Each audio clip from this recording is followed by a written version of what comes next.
All right, salams everyone. Welcome back to another episode of Unfiltered. Today I'm here with Amina, Hannah, and we have a very special guest today. I'm going to go ahead and introduce her. Her name is Amarah. She's a fellow MCC alum. We both graduated in 2010.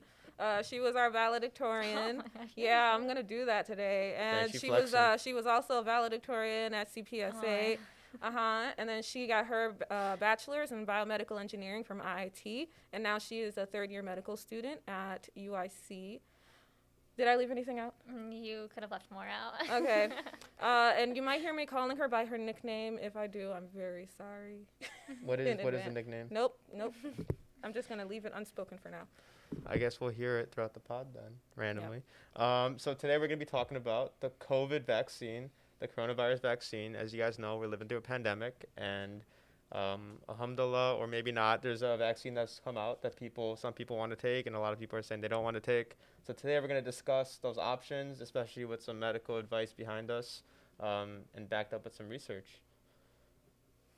So to start off, I know there's the whole mRNA, like what the vaccine is made out of, what does it do.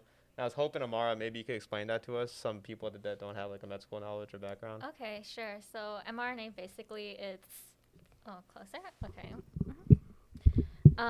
So it's the technology to do like an mRNA vaccine isn't new. It's something that's been being developed for about 10 years now, and it was put into practice now, which is new for a vaccine, but not new research. And before vaccines, what they were either killed/inactivated or live vaccines. So you either had like a dead virus being injected with some other things, or you had like a live virus, and basically your body would recognize the virus, make antibodies, which is kind of like how your body fights off viruses, and then that way you would build a natural immunity. So if you saw the real thing, your body would have like this army of antibodies ready to fight it. With mRNA, it's a little different. Basically, your body sort of gets like a blueprint of what the coronavirus can look like. So it's specifically something called a spike protein, which is unique to like the coronavirus itself.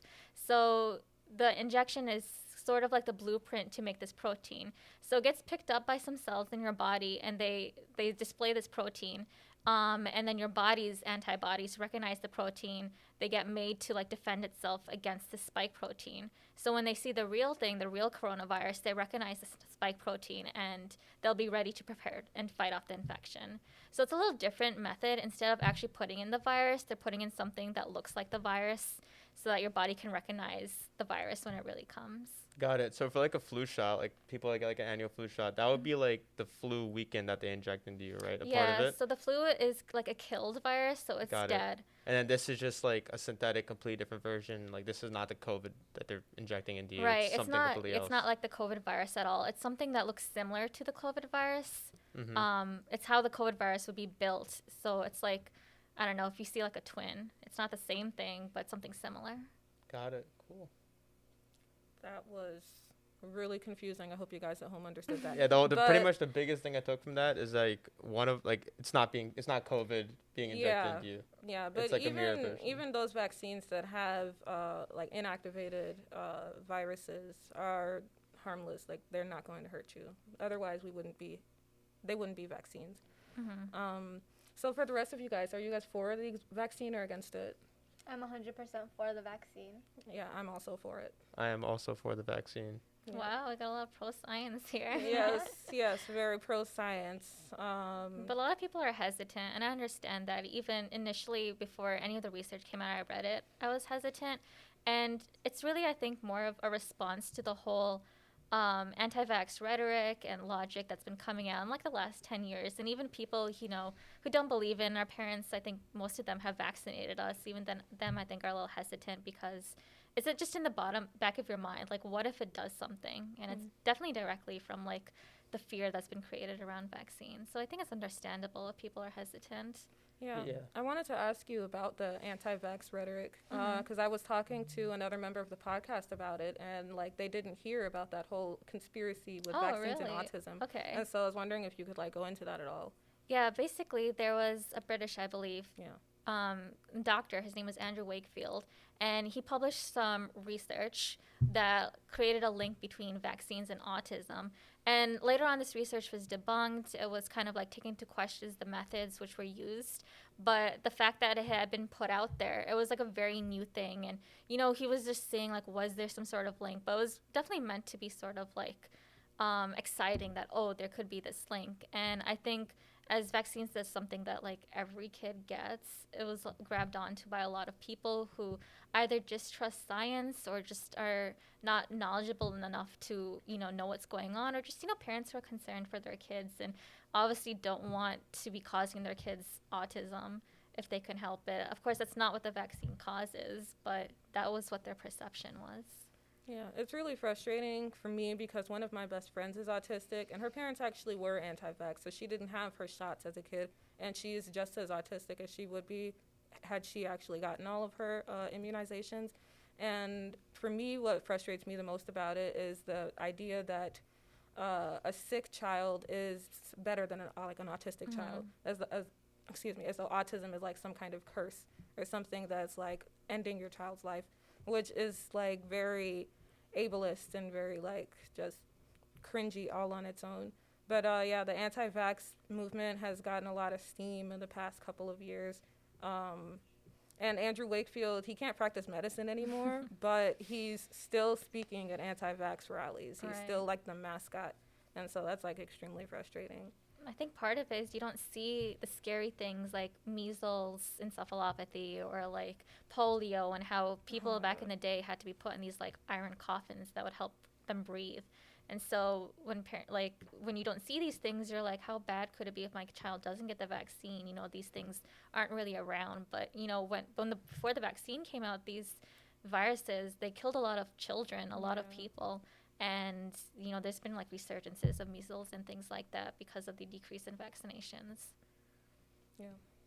I think aside from like the autism or like the more popular anti-vax theories, I feel like there's a lot of fear mongering that's going into the reason why people don't want to get the vaccine. Like I remember when they tried to make a connection between Bell's palsy and getting the vaccine, and scientists came out and like kind of explained that the occurrence of Bell's palsy that was happening in people that took the vaccine was not unnormal, and it was not a cause of the vaccine. But by the time that had happened, like it was tweeted and like put on Instagram and Snapchat stories, and everyone had seen those posts about the people that got Bell's palsy that also took the vaccine. And I feel like in the time where like social media is it's so easy to get information, like any small misconceptions have been spread, and I feel like there's a lot of misconceptions about the vaccine that are making people turn away from it. Yeah, and with Bell's palsy, my mom had that when I was a kid. It correct me if I'm wrong. This is also a virus, Bell's palsy. It can be caused by like bacteria. Well, yeah, my mom's I think it was viral. And so yeah, the idea that like the two could be linked is very, I don't know. It's sus, man. The biggest thing that I've heard, like as far as like this COVID vaccine goes, is like because COVID hit the U.S. practically in March per se, right? Everything started shutting down. And they turned on a vaccine in under a year, that there hasn't been enough research that has gone in, there hasn't been enough testing gone in, and we don't know what the side effects are. So it's not even like people don't believe in the vaccine. It's like there's always like what if, like that doubt, like what's going to happen, has there been enough time? And people also feel like it's a political thing. Like especially like Trump just came out of office, and a lot of people thought that him getting a vaccine out would help him win the presidency, right? So maybe pushing out a vaccine before the election was big. Something like that. I mean, we know it came out like right after the election. But do you think it was a political thing? Do you guys think that there's anything that could deter someone from wanting to get the vaccine as far as research goes? And I guess I'd come to you first, Amarah. Okay, sure. So in terms of the timeline, I understand why a lot of people are worried about it, because a year seems a lot pretty quick for science.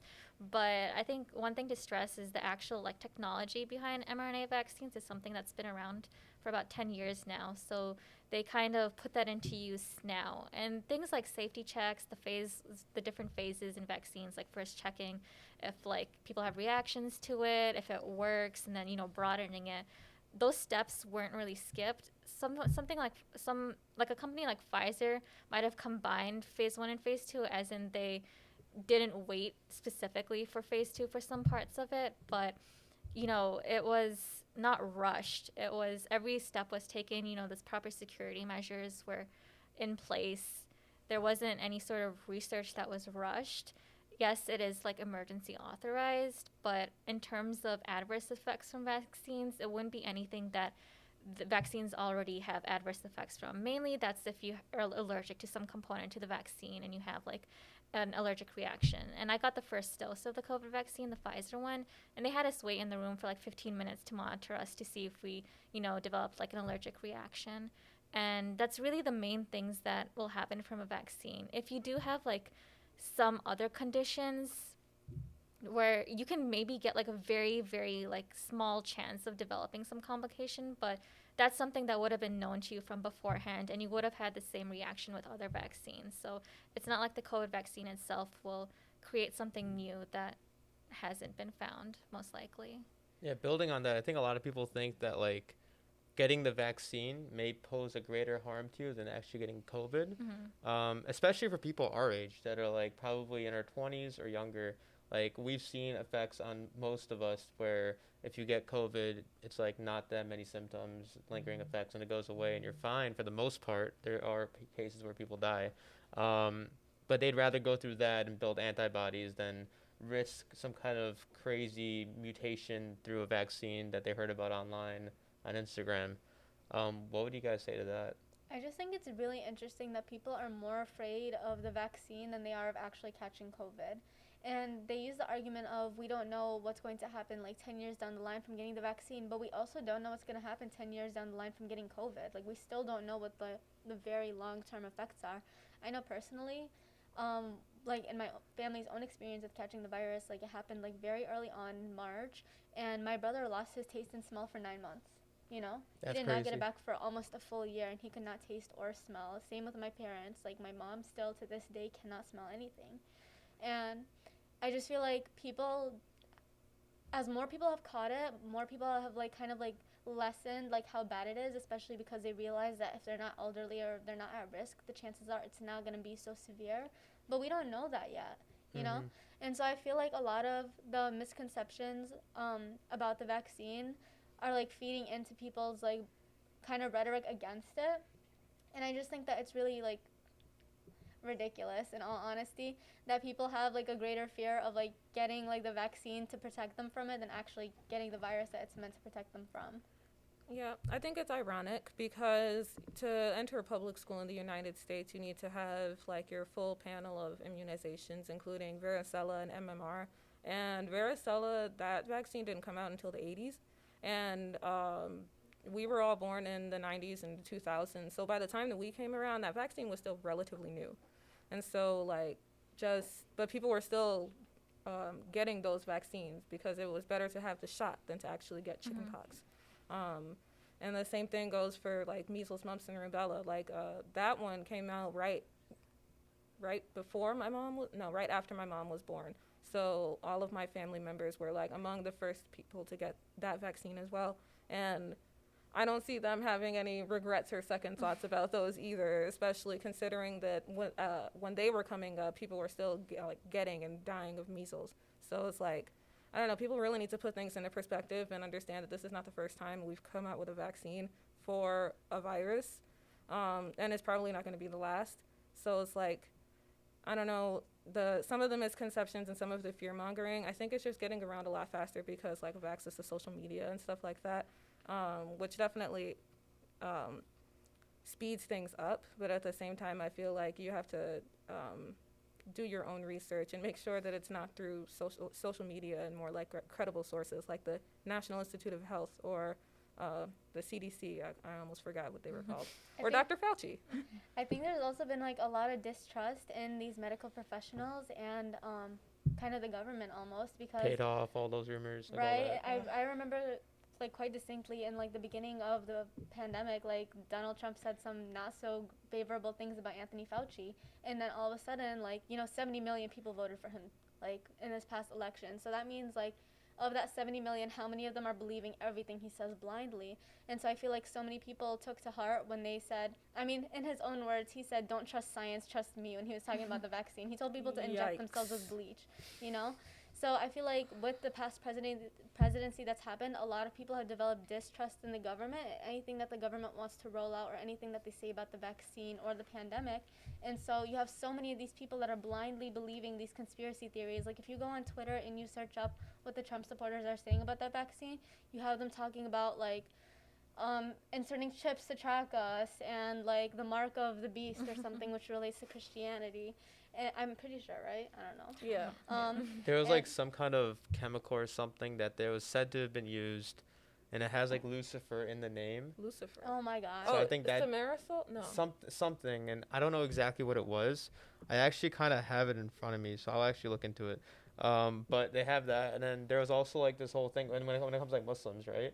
There was like a fear that there's gelatin or pork that's in the vaccine. Oh yeah, there definitely isn't any Yeah. pork, There's no animal animal products, products. not even egg, DNA, things like that. I've heard that like spread around too. Yeah, heard I've that, heard yeah. the egg thing because the Yeah. flu shot actually is manufactured with eggs. Yeah. So people who are allergic to eggs can't get the flu shot. But the COVID vaccine, they didn't take that precaution. I mean, they did take that precaution that they didn't have it. And for people that are scared about microchips, this is a microchip. They don't need to inject one into you. You're Yeah. already being chipped and tracked. I think that's how like the FBI are finding some of those Capitol protesters by their phones. You know, it's not even these because microchips. they took selfies Yeah. and pictures. And like they the location. geotagged. Yeah, exactly. So I mean, worry more about our phones. So yeah, you don't need a shot for that. Yeah, so that substance is called luciferase. And it was actually used in COVID-19 research, but it's not actually present in the vaccine. But that chemical is, or actually, that substance is what's in fireflies that makes them glow. That's actually kind of cute. Yeah, but it's actually mentioned, like, so the actual term, like, mark of the beast, is something that's mentioned in the book of Revelation, the Bible. So Christians believe in that, and then they believe that luciferase ties back to Yeah, that. the mark of the beast. That's what the Christians call the Dajjal, actually. Oh, you know, really? Is that their version wow. of it? I didn't know You that. know how- maybe we should be Oh, You know scared. how we yeah. say the Yeah. Dajjal will have kafir written on his forehead? Yeah. So the mark of the beast is pretty much the same thing, but for Christians. I did not know that, actually. But yeah, no, a friend of mine is a massage therapist, and one of her clients told her not to get the vaccine because it would inject the devil into her, or like the devil's spirit or something like that. But my friend is very immune. This is my friend with autism. She's very immunocompromised, and she's kind of relying on that vaccine so she can Right. get back to her normal life and so she can continue to work.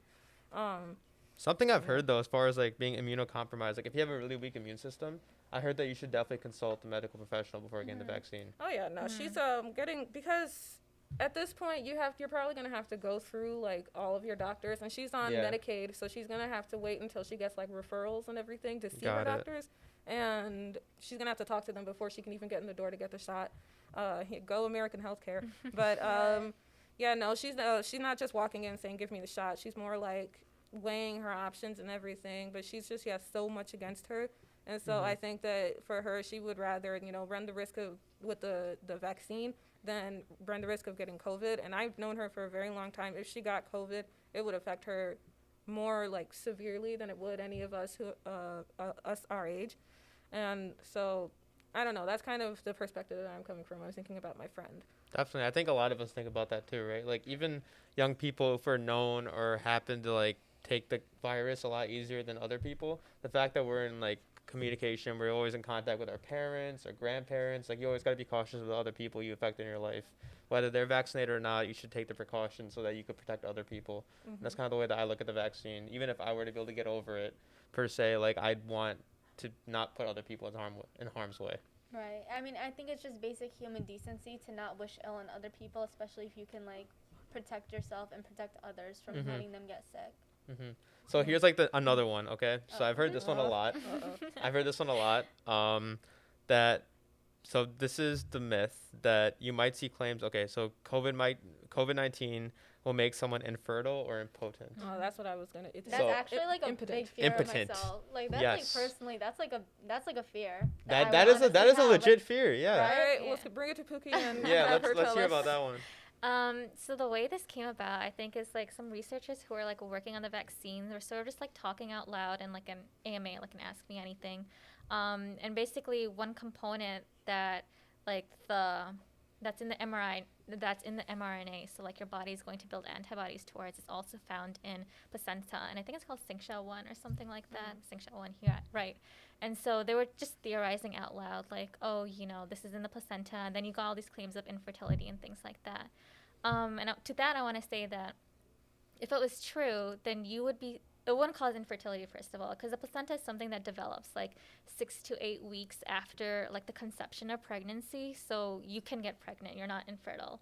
And what this mRNA is, it's something that looks like COVID. So if it did cause not infertility, but miscarriages, because that's what happened if like your body was attacking this protein, you would lose the placenta and lose the baby.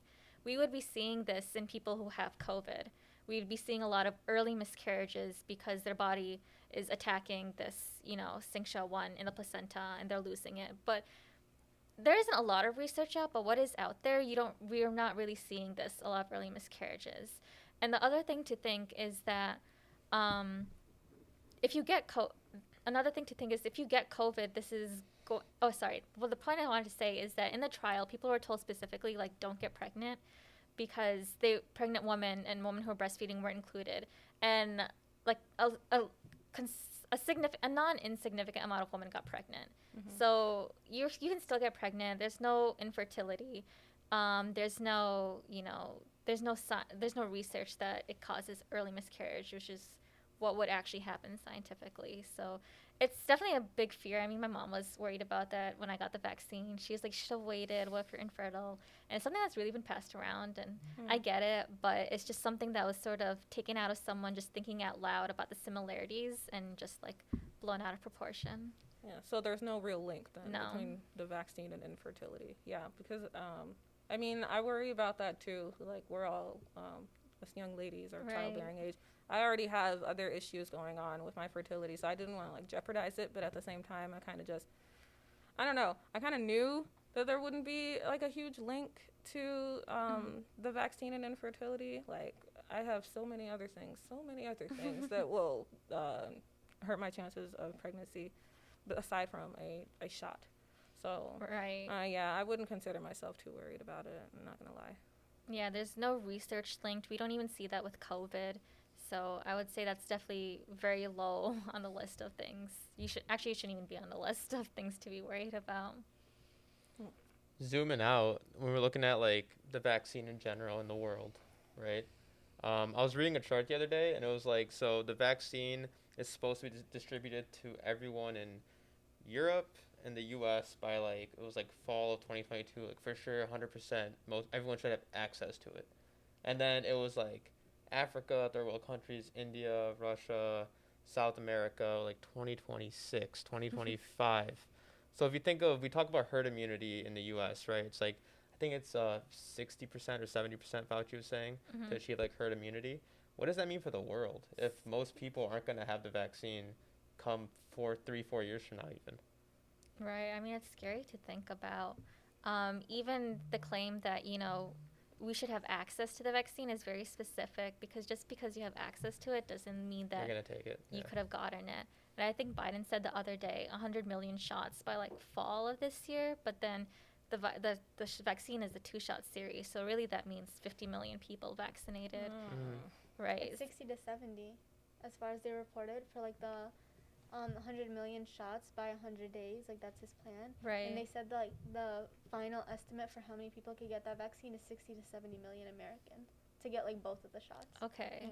That's still less than even that. Yeah, which is still There's less like than. Yeah, that's still less than a third of the country. A third of the country, and then one country out of all the countries in the world that has like the most access to it. So if you think on like a world level, we're still really zoomed out. Yeah, even right now, I think like the vaccine is rolling out through Chicago, and you have a few thousand people getting vaccinated, which sounds like a big number, but you really need to be jumping that up a lot if by fall you want to hope to like reopen the country. I don't know. I really hope that 60 to 70 million people can be vaccinated in 100 days, but at the rate like the rollout is going right now, it doesn't look. But I'm optimistic now that we got like a new president that really shifted and is pro science and pro like the existence of the coronavirus at the very least. What we can speak to for the rest of the world, like obviously I can only say from what I know, but my cousin is a doctor in Africa, right? I'm African Arab, and so in Algeria, what they're noticing is that the virus is becoming less like severe.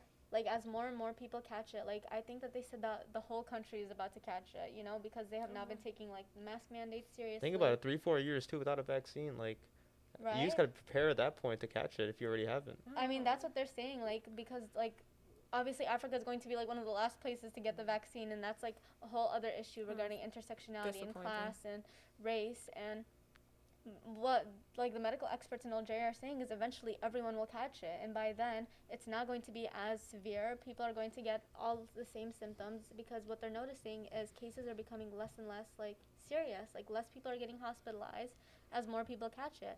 And so the herd immunity has to take place in these places where they're not going to get the vaccine. And so if science proves true that herd immunity is going to be, like, the cause of the like the virus kind of ending on its own, then hopefully that's what happens for the rest of the world.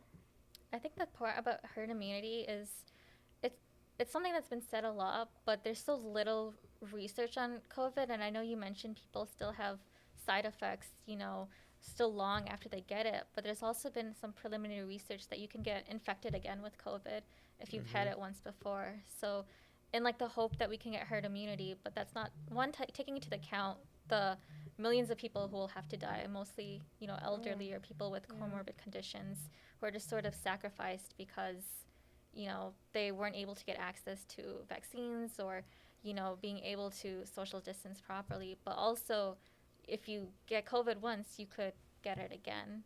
And I think a lot of people don't realize that. Like, pausing there, like, I feel like a lot of people got COVID once and they're like, oh, I have the antibodies, I'm good.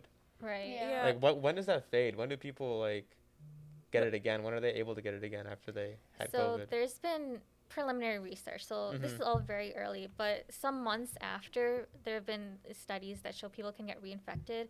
And even if people who don't get reinfected, if they're just tested for their antibodies will have disappeared in a few months.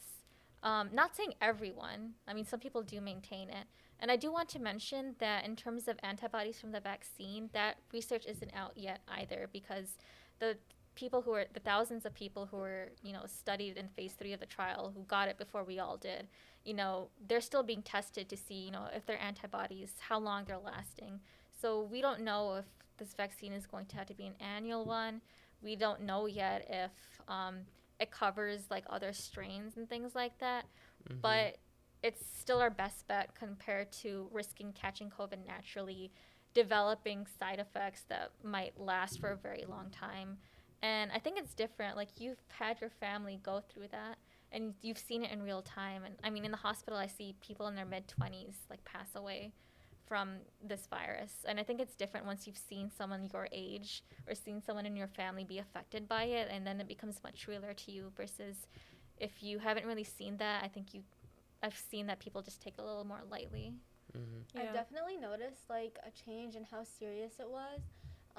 Like, in March to, like, now, if you compare, I feel like people take it so, like with a grain of salt lately. Like, they're not scared of getting sick. Like, they're going out. Like, they're more concerned about having a normal life than they are about protecting themselves and their families. Because I remember in March, my whole family caught it, but me and my sister. Like, we were able to quarantine and separate, and so me and my sister never did come into contact with the virus in that way. And at the time, everyone was scared. It was, like, literally in the beginning of the pandemic. Like, everyone was hearing, you only knew what you knew on the news. There was nothing going around on social media about vaccines. Like, vaccines, like, weren't even in the thought frame. Frame of thought? I don't know how you say that. Yeah. You got it. And so now, as everyone wants to go back to normal lives, I feel like I know so many people that just couldn't care less about catching it. They're like, if I catch it, fine, good. At least now I have the antibodies. And I mean, I'd love to think that way, and I'd literally give up, like, one of my kidneys for normal life now. Okay, not really, but like, I would do anything to go back to normal life. But we also have to take into account, like, how serious it is. Like, maybe normal life for me means that I can go to school. I can start college and actually be on campus. But what it means to, like, give myself normal life might mean, like, killing 2 people's grandparents, by going out, and I want to experience that. And so I just feel like there's been such, like, a change in thought with regards to how seriously people are taking it, and I think that's going to cause, like, even more deaths, because the death count keeps going up and up. Actually, I have a story about that. We had a guy come in, and on Thanksgiving, he met with his family, and his daughter kind of goes clubbing, like, very often. So she was COVID positive. She didn't know it. she passed it to her dad, and he was in the hospital, and he kind of was like, okay, get me on the oxygen, like I'll be out here in 4 days, like let's just get this over with. And he passed away. Like he ended up in the ventilator on ICU, and he passed away. And I mean, in the beginning, like his daughter didn't really take it. He didn't take it seriously. His family was just like, he caught COVID. Like this is eventually going to happen. It'll be okay. Like yeah, and then he's passed away, and I think his daughter sort of has to live with that knowledge that she gave the virus to her father. That's and a terrible her father feeling. passed away. I cannot imagine that feeling. Right, and I think for a lot of young people, I like what you mentioned, that we have to worry about our grandparents and our parents. Who even if we might have an easier course of it, we can give it to them, and they're not going to have an easier course. Yeah, and I just want to say something really quick about the antibody thing. So I think people are using the chickenpox as their example when they're thinking about having antibodies, because once you get chickenpox, you can't get it again. But that is not true for all viruses and all illnesses. And furthermore, once you get chickenpox, you automatically have shingles. So at the same time, it's like you're still sick. So you shouldn't be trying to like go out there and get sick so you can have the antibodies and quote unquote be immune, because what we've seen with COVID is that those antibodies go away. So it's like, it's not even the same situation as chickenpox. It's more of like, you have to be careful and you have to be aware of everything that's going on, and you have to pay attention to the research, because COVID is still new and we still don't know everything about it. It's kind of like when HIV and AIDS hit the world. It killed 30 million people, and we're still learning things about it today, 40 years later, and so like 40 years from now, we're probably still going to be learning things about COVID, because that's kind of just how the world works. But you got to trust your sources, make sure that you're not getting your information from, what do people use now? Twitter, social Twitter, media, Instagram, in general. Yeah. all of that stuff. I was People going to use say, TikTok. I was going to use Facebook, but I was like, nobody uses Facebook anymore except for me. But just make sure that you're using like trusted sources to get your information, because you don't want to like end up making like a poor decision that affects not just you, but like the people in your close circle, so your family, your friends, your grandparents, and like just think about that. Yeah, oh for sure. I think we covered it too. Is there anything else you guys want to say before you wrap up? I actually want to know, Amarah. So you're in your third year of med school. What are your plans after this? Like, you want to go into residency or something like that, right? Right. So plan one is figuring out like what specialty I want to do. So I'm going to do some upcoming electives that will hopefully help me figure that out. And then just see how it goes from there. So keep me in your prayers that I make a good Inshallah, decision. make dua for you, hoping for the best. Hopefully we can have you back on, but we really appreciate you having you on for this conversation. Hopefully a lot of people are now convinced, if they already weren't, that there's a lot of facts behind the vaccine and research done behind the vaccine. And definitely check where you get your research from, or any insights you learn, facts you learn. Make sure you fact check that. Trust Dr. Fauci. Yeah, and I think if the one thing I want to say, if you are hesitant, and it's totally okay to be hesitant, don't just sort of like live with your hesitance and wait. There's so many good doctors and people out there who are spreading truthful information and evidence-based medicine on how this vaccine works. And just watch like a YouTube video. They can be like 10, 20 minutes, and it can really calm down your anxieties. From a reliable source, though. Yeah. Reliable source, The head of Chicago's Department of Public Health is Dr. Ngozi Ezike, and I trust that woman with my life. So if you don't trust Dr. Fauci, trust Dr. Ezike. Cool. Sounds good. Well, thank you guys so much for watching, and we'll catch you on the next episode.